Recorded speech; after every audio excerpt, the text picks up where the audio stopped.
Hi, it's Global Politics with Jim Martin. I've come to the conclusion that it's time to talk about AI, or artificial intelligence. A bit about my context. I'm a Gen X person. I have always been a tech adopter. My experiences with AI started about 2.5 years ago. I began to use it in an attempt to do some research projects and a little bit of artistic work. So I've had some experience. I've talked to a lot of people about it. In sum, it's everywhere and people are using it, mostly in my experience for relatively mundane tasks like I need to write a checklist, or I'm using it as somewhat more sophisticated Google that'll spit out some text I can use.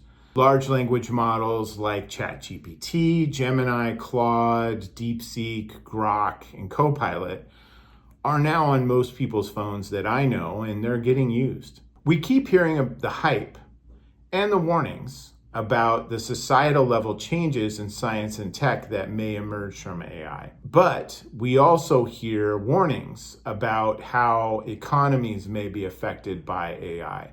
And that right around the corner, we might have artificial general intelligence, or AGI, and even artificial superintelligence, or ASI.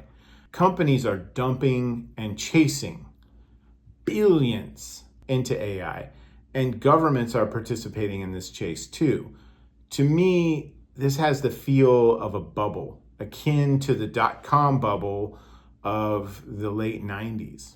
Unlike the 90s, there's little evidence of any real return yet. Returns were more predictable in the early days of the internet.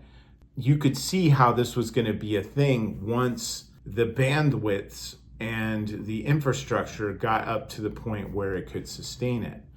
With AI, a lot of people smarter than me say, we just don't know about all sorts of things that have to do with what might come from AI.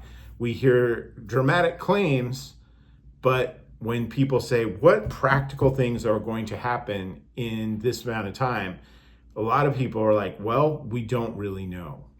That said, we can evaluate some of that and share a bit of insights. First, about 8 in 10 Americans report using an AI-enabled product during a typical week. This doesn't mean that they're using a large language model specifically, but something like AI-enabled Google searches. About 67 million people in the United States and 800 million plus worldwide, with more all the time, use ChatGPT alone. Most of it are using it to answer simple questions or to write simple things, as I mentioned earlier.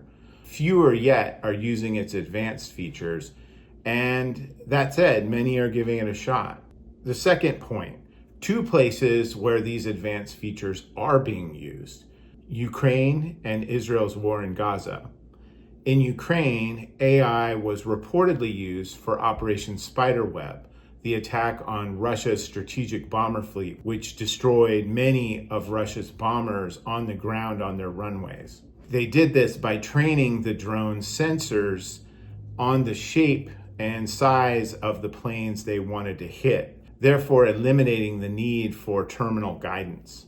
In Israel, drones may or may not have been trained on facial features for targeted strikes in Gaza. Third point, AI uses a lot of electrical power. The Bipartisan Policy Center estimates that 25% of new electricity demand in the United States will come from AI data centers that are coming online steadily. There are about 5,400 data centers in the United States right now. Many are being upgraded to allow that AI capacity. Hey folks, it's Global Politics with Jim Martin. Only 10% of the folks who watch my videos are actually subscribed. If you could, take a minute and subscribe to my channel. It helps me to grow the channel and provide the kind of timely, in-depth analyses that you've come to enjoy and that I enjoy putting on for you. If you could do that, I'd really appreciate it. Thanks a lot and have a great day. In Arizona, AI data centers use 7% of that state's electricity. In Oregon, it's 11%. These are large, populous states, by the way. Demand is so great that modular nuclear reactors are being developed for emplacement in these. These are kind of like portable nuclear reactors that you could conceivably put on a semi-truck. Recently, Microsoft purchased the old 3 Mile Island with the goal of restarting its reactors specifically to power its data centers. For now, fossil fuels will continue to provide the lion's share of power for these data centers, thus continuing to contribute significantly to carbon emissions. It's also worth noting that the electrical infrastructure in much of the United States is not in the best shape. That is something that needs a massive upgrade across the entire country. Yet this new demand for electricity is not being met by corresponding match to infrastructure development at this time. Furthermore, data centers use a lot of water, and that's just your standard data center. An AI data center uses even more. In simple terms, every server within an AI data center or traditional data center needs to be cooled. When you pack tons of servers into close proximity, it generates a lot of heat, which impedes efficiency and can damage the equipment, which is extremely expensive. So actual individual tubes of cooled water are fed through these servers. That's a lot of water that's got to be continually pumped through. In some rural areas, up to 25% of local water is being used by data centers. Nationally, it's trending upwards fast. In 2014, data centers used 21 billion liters yearly. Last year, it rose to 66 billion, or about 16% of our entire water supply.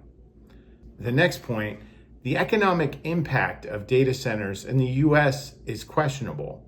Companies seek and receive massive tax breaks, especially in rural areas. Construction phase employment for these facilities is often high with good paying jobs.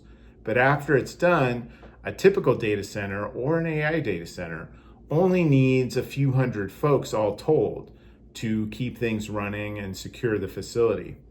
Those are good paying jobs also, but it's hardly like building a manufacturing plant in the same spot. Plus, the impact on local electrical and water infrastructure is also quite considerable and often borne by those localities, not the companies that build the data center. The White House is all in on AI. 2 executive orders remove policies and directives that provided some constraints on AI companies. They didn't get quite as much as they wanted. Some original provisions in the great big beautiful bill were removed that would have basically swept all kinds of local and state restrictions away. However, these executive orders go a fair way towards minimizing their impact. AI slop is a big problem. Now, what is that? Given that AI, as a large language model, is trained on the morass of crap that's on the internet, AI gets things, as one of my friends says, confidently wrong a lot. That's been my experience. In trying to find data that is accurate amongst data sets that I am experienced with, I found that it was wrong about 50% of the time. Disinformation is already a huge national security problem. Given that AI bots make up a significant, if not a majority, of social media interactions these days, it seems likely that cyber criminals and intelligence services of potentially hostile powers will certainly use AI as well to great effect. But recall that the Trump administration has shuttered several government offices responsible for detecting, mitigating, and fighting back against disinformation and those who create and disseminate it. A lot of the discussion about AI and how we can use it tends to focus around labor costs, about how we can eliminate a whole bunch of entry-level positions and save money for big companies, or to save time writing reports and memos. Good idea though. we should be asking, how can we use AI to press forward with new products and services instead? This is something that Daron Acemoglu has talked about quite a bit. The difference being that instead of just focusing on how we can be more efficient and how we can fire a bunch of people and make our businesses more profitable, what if we became more profitable by creating new products and services that people want? Novel concept. Lack of regulation is making AI increasingly agnostic in terms of human values, something that should concern us, given that its growth and use has outpaced all predictions. It's more than exponential. A good policy like the UK's AI Safety Institute might be a great way to moderate and control and channel it. In sum, there's a ton of money pouring into AI with little accountability. Given the meager results thus far in terms of what it can actually do to generate new economic activity, not just save money and let us fire people, the lack of innovations that have truly emerged from it, other than in the military sphere, it's seemingly being used to create efficiencies, leading to workload increases on existing, not new, employees. The energy and water costs are staggering, and the potential for AI to be used as a dangerous criminal tool or as a national security threat is real. It also seems likely to continue to cut into folks' critical thinking skills as well, and further degrade intellectual property rights and privacy. We need real, thoughtful, and impactful regulations now. I encourage you to reach out to your local and state and national representatives and let them know how you feel about that if you are as passionate about it as I am.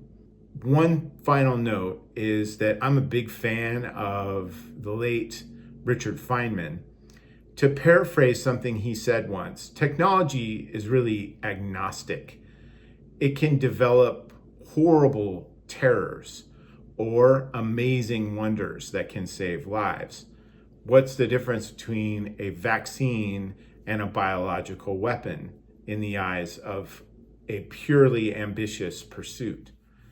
It's up to us to decide which way this goes for now, but at the same time, be realistic about the vast sums that are pouring into it with little return.